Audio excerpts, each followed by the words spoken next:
Sebelum memutuskan voting untuk memperdengarkan atau tidak rekaman pembicaraan Setia Novanto, sejumlah anggota MKD sempat terlibat perdebatan dan beberapa anggota mempertanyakan relevansi diperdengarkannya rekaman pada sidang pertama hari ini.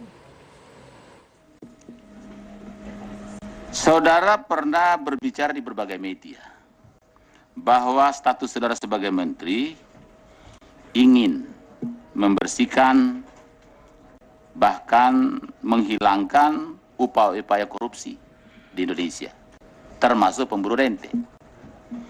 Pertanyaan saya, apa korelasi rekaman itu dengan korupsi?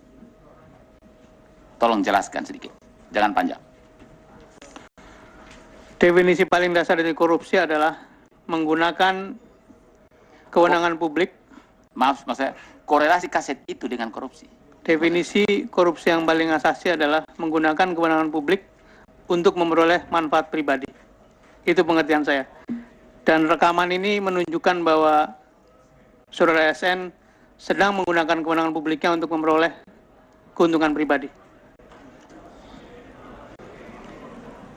Pertanyaan berikutnya adalah rekaman dan cara-cara seperti ini untuk melakukan niat baikmu buat bangsa ini, yaitu menjauhkan orang-orang dari korupsi.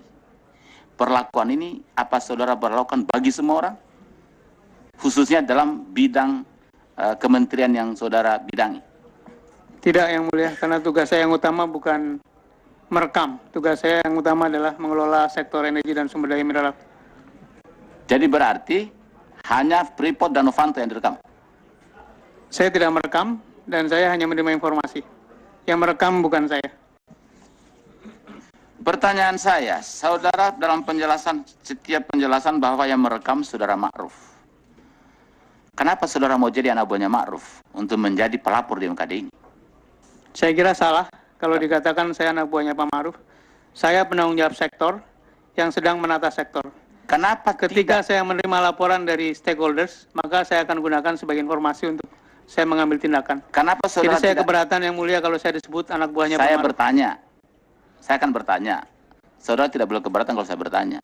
Kalau merasa tidak menjadi bawahan atau anak buah yang disampaikan saudara Ma'ruf, ya bukan masalah. Yang saya coba bicara adalah kenapa tidak minta tolong kepada saudara Ma'ruf yang melaporkan langsung ke kami? Saya kira yang paling berkepentingan adalah saya sebagai penanggung jawab sektor. Dan perkara Pak Ma'ruf mau bersaksi atau tidak itulah hak asasi beliau dan saya kira beliau bersedia untuk menjadi saksi.